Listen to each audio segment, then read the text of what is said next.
Nanda po rin magigwa. Oo. Silver po na. Oo, silver. Oo.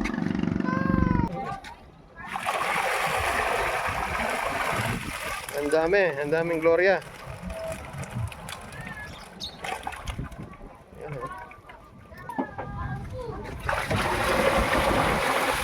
Karakal. Oh, tara po, munta na po ang sek. Sana tiyo.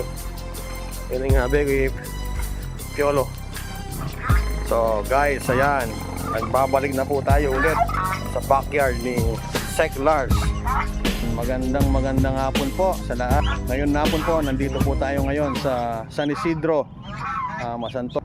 Pumunta po tayo sa backyard farm ng ating kaibigan na si Sek Lars. Kilala din na breeder ng mga native chicken at mga heritage chicken dito sa bayan ng Makabebe at ng Masantol. So ito po, matagal na po na hindi natin napapasyalan ng ating kaibigan na si Sek Lars. Ayan, Sek.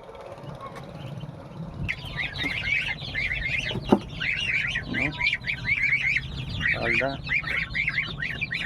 Ayan.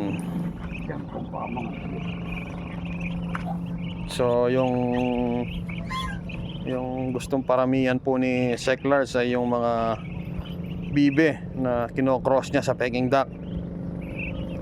So, ang gandang tingnan, ang dami-dami.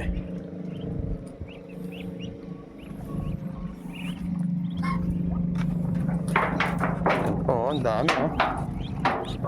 Ganda. Oh, parang ano to? Di ba mas gobi duck to?